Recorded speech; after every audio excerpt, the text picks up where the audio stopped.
एक समय की बात है। एक राज्य में एक प्रतापी राजा राज करता था।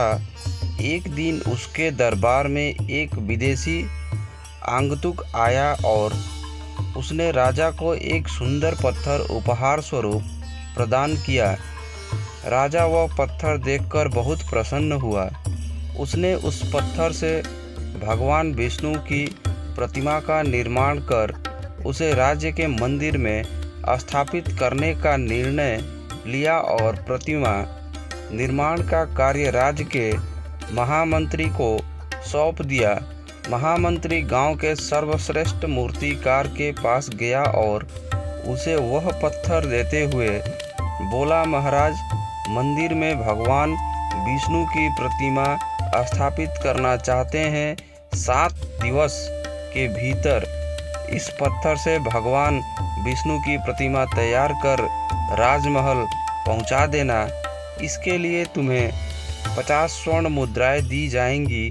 50 स्वर्ण मुद्राओं की बात सुनकर मूर्तिकार खुश हो गया और महामंत्री के जाने के उपरांत प्रतिमा का निर्माण कार्य प्रारंभ करने के उद्देश्य से अपने औजार निकाल लिए। अपने औजारों में से उसने एक हथौड़ा लिया और पत्थर तोड़ने के लिए उस पत्थर पर हथौड़े से वार करने लगा, किंतु पत्थर जस का तस रहा। मूर्तिकार ने हथौड़े के कई वार पत्थर पर किए, किंतु पत्थर नहीं टूटा।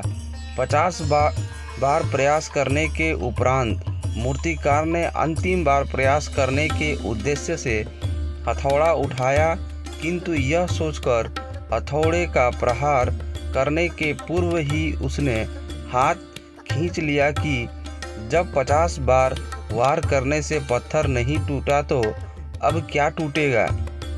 वह पत्थर लेकर वापस महामंत्री के पास गया और उसे यह कहकर वापस कर आया कि इस पत्थर को तोड़ना नामुमकिन है, इसलिए इससे भगवान विष्णु की प्रतिमा नहीं बन सकती।